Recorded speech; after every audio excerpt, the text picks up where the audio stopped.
Welcome to Yehoshua's Daf Yomi Shiur, where the Daf continues daily until the complete revelation of Mashiach ben David, Messiah, the son of David. Today we'll be studying Tractate Chullin, page 91a, top of the page, with the words Rav Ashi Omar. And we're talking about the subject of the Gid Hanashe, a very interesting topic of the sciatic nerve, and continuing on page 91a of Chullin, Rav Ashi Omar. Rav Ashi Omar, lo nitzcha ela lishamno detanya shamno mutar Yisrael kedoshim nago Yisrael. Rav Ashi said the Mishnah's ruling that the sinews must be burned is necessary only with regard to the fat around the sciatic nerve. As it is taught in a Braita, the fat around the sciatic nerve is permitted by Torah law, but the Jewish people are holy and treated it as forbidden. Since it is permitted by Torah law, it has the status of sacrificial meat and may not be simply discarded. Nevertheless, since the Jewish people treat it as forbidden, they do not eat it even from the Paschal offering, despite the mitzvah to eat that offering in its entirety. Therefore, it is left until after the time when the meat may be eaten, and it is burned as leftover sacrificial meat. Rabbeinu Amar lo nitzcha ela Rav Yehuda Shmuel dam Rav Yehuda Shmuel shnei gidin hein pnimi samoch le'etzem asu v'chayovin alav chitzoin samoch le'basam asu ve'ein chayovin alav. Ravina said the Mishnah's statement is necessary only with regard to the outer nerve, and it is in accordance with that which Rav Yehuda said that Shmuel said. As Rav Yehuda said that Shmuel said, there are two nerves included in the prohibition of the sciatic nerve. The inner nerve that is next to the bone is forbidden by Torah law, and one is liable to be flogged for eating it. The outer nerve that is next to the flesh is forbidden by rabbinic law, and therefore one is not liable to be flogged for eating it. In the case of a paschal offering, since the outer nerve is permitted by Torah law, it assumes the status of leftover sacrificial meat when it is not eaten. Tashima acha mizeh kezayis umizeh kezayis soifer shmoinim. Rav Yehuda Omer, Eino Sofeg Elo Boim. The Gemara suggests, coming here, another resolution to the dilemma about Rav Yehuda's statement from a Mishnah in 96a. If one ate an olive bulk from this sciatic nerve of the right leg and an olive bulk from that sciatic nerve of the left leg, he incurs 80 lashes. Rabbi Yehuda says he incurs only 40 lashes. I amret b'shlavim mipshat pshitale shabir ela yamret spoke misapkale havaya la hisro asro sofek v'shaminan le Rabbi Yehuda de'amar asro sofek lo yishma asro. Granted, if you say it is obvious to Rabbi Yehuda that the sciatic nerve of the right thigh is the one forbidden by Torah law, it is well. But if you say he is uncertain, why would he hold that one incurs any lashes? When the individual is forewarned not to partake of each sciatic nerve, which is necessary in order to be liable for incurring lashes, it is an uncertain forewarning. And we have heard about Rabbi Yehuda that he said an uncertain forewarning is not characterized as forewarning. Titanya hikazeh v'chazav hikazeh kila lezeh v'chizav v'kila lezeh hika shneim bevas achas oy shekila shneim bevas achas chayov. Rabbi Yehuda Omer bevas achas chayov v'zeh achar zeh patur. As it is taught in a Braita, if one is uncertain which of two men is his father, and he struck this one and then struck that one, or he cursed this one and then he cursed that one, or struck both of them simultaneously, or cursed both of them simultaneously, he's liable to receive the death penalty, as he certainly struck or cursed his father. Rabbi Yehuda says if he struck or cursed both of them simultaneously, he is liable, provided he was forewarned that his action will certainly render him liable to receive the death penalty. But if he struck or cursed them one after the other, he is exempt. Apparently, Rabbi Yehuda is of the opinion that one is not punished after uncertain forewarning, since in this case it is impossible to determine which of them is the father. Inevitably, each forewarning is uncertain. Similarly, if Rabbi Yehuda is uncertain which sciatic nerve is forbidden by Torah law, he should hold that since the forewarning before eating either sciatic nerve is uncertain, one who consumes both should be exempt. Hai Tana Savar Le Idach Tana de Rabbi Yehuda de Amar Asra Safek Shma Asra. The Gemara answers this Tana of that Mishnah on 96a holds in accordance with the opinion of another Tana with regard to the opinion of Rabbi Yehuda, who said that Rabbi Yehuda holds that an uncertain forewarning is characterized as forewarning. The Tanya Lo Yisraisiru Menu Ad Boiker Ba HaKatuv Litin Aseh Acha Lo Yisaseh Lo Yimer Lomar She'ein Loikin Alav Divrei Rabbi Yehuda. As it is taught in Braita, the verse states with regard to the Paschal offering, and you shall not leave any of it until the morning, but that which remains of it until morning you shall burn with fire. Exodus 12:10. The verse comes to provide a positive mitzvah to burn the leftover meat after it has taught a prohibition against leaving it over, to say that one is not flogged for violation of the prohibition. This is the statement of Rabbi Yehuda. Rabbi Yehuda holds that one is not flogged for any transgression that can be rectified by the performance of a positive mitzvah. Rabbi Yaakov Omer Loi min Hashem hu.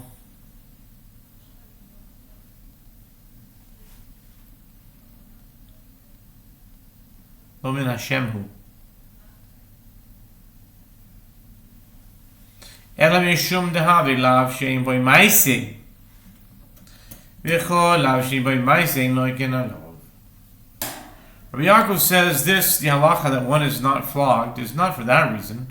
Rather, it is because leaving over sacrificial meat is a prohibition that does not involve an action, as one violates the prohibition through failure to take action. And concerning any prohibition that does not involve an action, one is not flogged for its violation. The forewarning one could receive for this transgression is an uncertain one, because witnesses who forewarn the individual cannot be certain until daybreak that he will leave it over. Nevertheless, this Braita indicates that if not for the fact that leaving over sacrificial meat can be rectified by a positive mitzvah, Rabbi Yehuda would hold that one is flogged for leaving over sacrificial meat. Toshima ochel shnei gidin mishnei reichois mishnei behemois sofik shmoinim. Rabbi Yehuda omer ein oseh sofek el habayim. The Gemara suggests, come and hear a resolution of the uncertainty with regard to the opinion of Yehuda from a Braita. If one ate two sciatic nerves from two thighs of two different animals, he incurs 80 lashes. Rabbi Yehuda says he incurs only 40 lashes. Mi dikamar mishtei reichois mishtei behemois pshita detarvayo lisua. Rabbi Yehuda yitzrich shma mino mifsha pshita le shma mino. The Gemara comments from the fact that the first Tana said that he was referring to two thighs of two different animals. It is obvious that he meant they were both from the right thigh, because if one were from the right thigh and one were from the left thigh, it would not matter if they were from two different animals or from the same animal. Consequently, both sciatic nerves are definitely forbidden by Torah law. And according to the first Tana, one incurs 80 lashes for eating them. And it was necessary to teach that according to Rabbi Yehuda, one incurs only 40 lashes, as will be explained. Conclude from this Braita that it is obvious to Rabbi Yehuda that it is the sciatic nerve of the right thigh that is forbidden by Torah law. The Gemara affirms, conclude from it, that this is Rabbi Yehuda's opinion. V'im pshitelei ha'maisa v'garboim v'sulo v'lekesh moinim ha'cha b'mayas ginon k'gon lesbo k'zayis titanya achlovin bo k'zayis chayav Rabbi Yehuda omer ad shehei bo k'zayis. The Gemara seeks to clarify the Braita, but if it is obvious to Rabbi Yehuda that the sciatic nerve from the right thigh is prohibited by Torah law, why does he incur 40 lashes and nothing more? Let him be flogged 80 times. The Gemara answers here, we are dealing with a case where the volume of one of the sciatic nerves is not an olive bulk. Rabbi Yehuda holds that in such a case one is not flogged for its consumption. As it is taught in a Braita, if one ate the entire sciatic nerve and its volume is not an olive bulk, he is nevertheless liable to be flogged because he ate a complete natural unit of forbidden food. Rabbi Yehuda says he is not liable unless it has a volume of at least an olive bulk. The time of my Amar Ko Hayarech Hamimenes Shibiyarech. The Gemara asks, and what is the reason that Rabbi Yehuda holds that only the sciatic nerve of the right thigh is forbidden by Torah law? Rava said that it is because the verse states, therefore the children of Israel eat not the sciatic nerve that is upon the spoon of the thigh,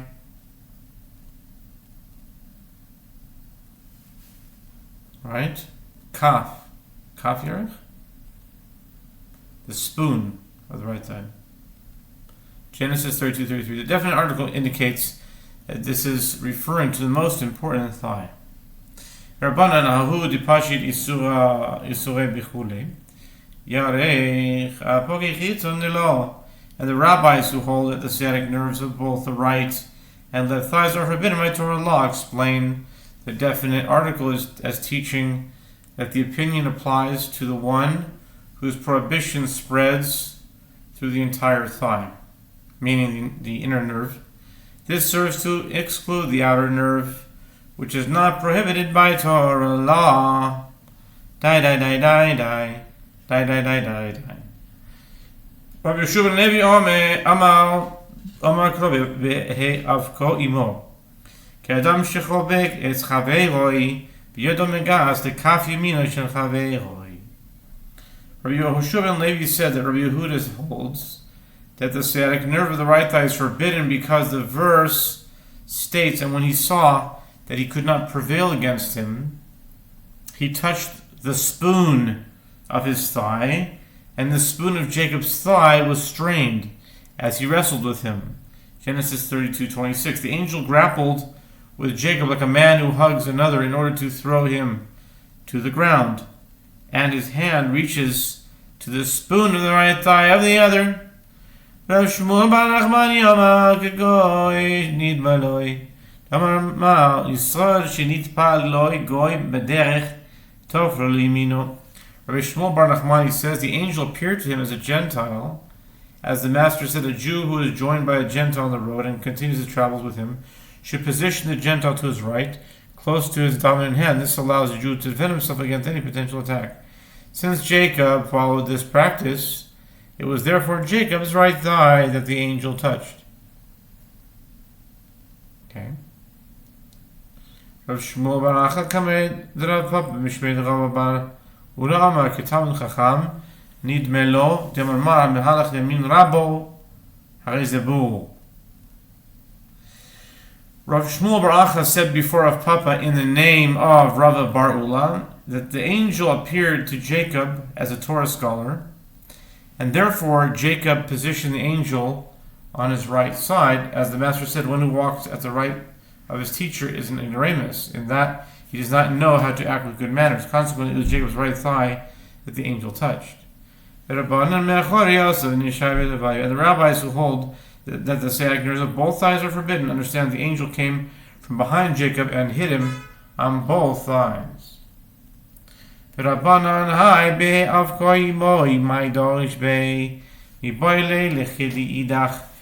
Yehoshua ben Levi, Dam Yehoshua ben Levi, Lama Shelo Avak ben Agloisam, Akisei Hakavod. Ksivach behavka imo, Ksiv Hasam Banan Avak Raglav. The Gemara asks the rabbis, what do they derive from this phrase? And he wrestled with him, Genesis 32:26. The Gemara answers, they require for the other interpretation of Rabbi Yehoshua ben Levi, as Rabbi Yehoshua ben Levi said, this teaches that the dusk, Avak from their feet ascended to the throne of glory, as it is written here, as he wrestled with him.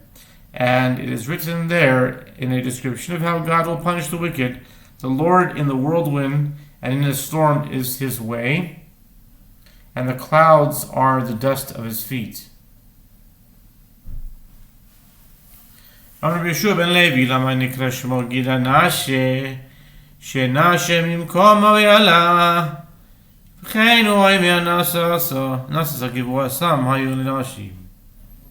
The Gemara cites another statement of Rabbi Yehoshua ben Levi concerning the sciatic nerve, and Rabbi Yehoshua ben Levi says, why is the name called sciatic nerve Gida Nashe? It is because the sciatic nerve left its place and rose. And similarly, the verse says, the mighty men of Babylon have ceased to fight. They remain in their strongholds. Their might has left, Nashata. They are become as women. Jeremiah 51:30. Amar Rav Yossi bar Rabbi Chanino, Mai dichsiv. Davar shel Rabbi Yaakov ben Nachum Yisrael. Davar shel Rabbi Yaakov v'zeh Gida Nashe ben Rabbi Yisrael shepashat Yisrael b'chol Yisrael. The Gemara continues with other expositions pertaining to the sciatic nerve. Rabbi Yossi, son of Rabbi Chanina, said, what is the meaning of that which is written? The Lord sent a word to Jacob, and has fallen upon Israel. Isaiah 9:7. He sent a word to Jacob. This is a reference to the sciatic nerve. And it has fallen upon Israel. This teaches that its prohibition has been extended to the entire Jewish people.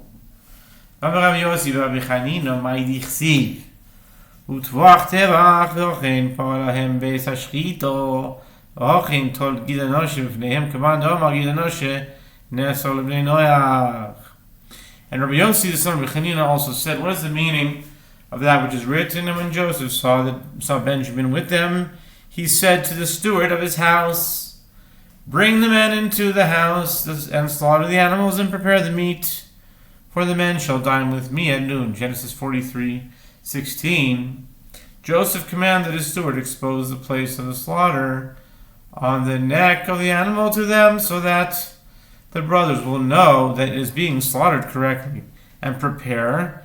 Teaches that Joseph instructed the steward to remove the sciatic nerve in their presence, so that the brothers would know that it had been fully removed. The Gemara comments that this opinion is according to the one who said that the sciatic nerve was forbidden to the children of Jacob even before the Torah is given, when they still have the status of descendants of Noah. ויבשר יעקב לבדוי, אמר רבי אלעזר שנשתרע על פחים קטנים מכאן של הצדיק שמחוב עליהם מוין יועסה בגופם. וכל כך למה לפי שאין פושטין ידם בגוזל. The Gemara returns to the verse of Jacob wrestling with the angel. The verse states, and Jacob was left alone, and a man wrestled with him until the breaking of the day. Genesis 32:25, Rabbi Elazar says the reason Jacob remained alone was that he to collect some small pitchers that he had left behind. From here is derived that the possessions of the righteous are dearer to them than their bodies. And why do they care so much about the possessions? It's because they do not stretch out their hands so to partake of stolen property.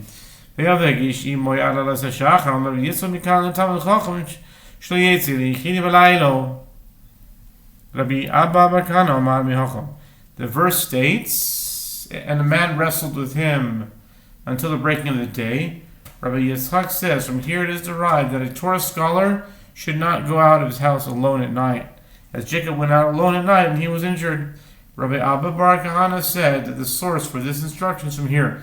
Now we're turning on to 91b, top of the page. Hinehu zoire es goyren haseoirim, from Ruth chapter 3 verse 2 and 3. And now is there not Boaz our kinsman, whose maidens you were with? Behold, he winnows barley tonight in the threshing floor, and it shall be, when he lies down, that you shall mark the place where he shall lie. Ruth 3, 2 and 3. This teaches that the reason Boaz did not return home from the threshing floor was that a Torah scholar should not go out alone at night. Okay, we'll stop here. Continue with the next Amud.